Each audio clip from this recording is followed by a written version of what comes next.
আমাদের সংগ্রাম চলবেই চলবে। এই সংগ্রাম ব্যক্তিগত স্বার্থের সংগ্রাম নয়। বাংলার মাটিতে এমন কিছু নেতা জন্মেছেন যারা শুধু রাজনীতি করেননি, বরং মানুষের হৃদয়ে জায়গা করে নিয়েছেন। তেমনি এক নাম, মজলুম জননেতা আব্দুল হামিদ খান ভাসানী। 1880 সালে সিরাজগঞ্জ জেলায় জন্মগ্রহণ করেন তিনি। ছোটবেলা থেকেই অন্যায়ের বিরুদ্ধে প্রতিবাদ ছিল তার স্বভাব। ধর্মীয় শিক্ষা গ্রহণের পাশাপাশি সমাজের অবহেলিত মানুষের পাশে দাঁড়ানোর মানসিকতা তাকে আলাদা করে তোলে।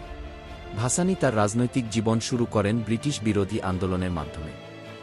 তিনি ছিলেন একজন সাহসী ও স্পষ্টভাষী নেতা। অন্যায়ের বিরুদ্ধে কখনোই আপোস করেননি।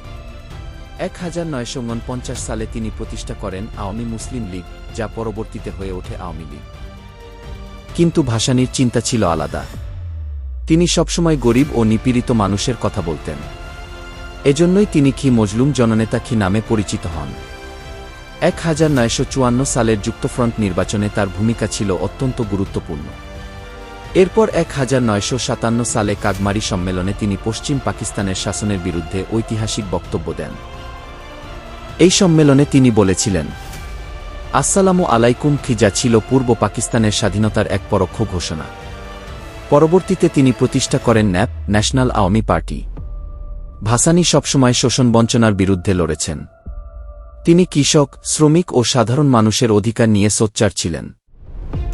1969 সালের গণঅভ্যুত্থানেও তার ভূমিকা ছিল গুরুত্বপূর্ণ।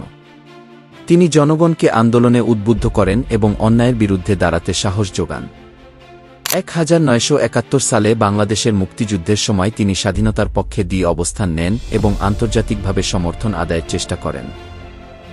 1976 সালের 17 নভেম্বর এই মহান নেতা ইন্তেকাল করেন।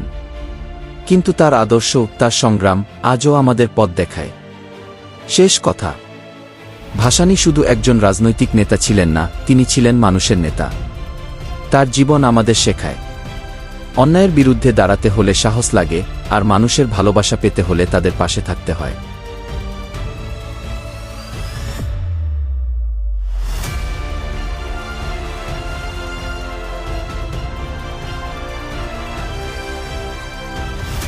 এই ভিডিওটি ভালো লাগলে লাইক, কমেন্ট এবং শেয়ার করতে ভুলবেন না। আর এমন ইতিহাস ভিত্তিক ভিডিও পেতে আমাদের চ্যানেলটি সাবস্ক্রাইব করুন।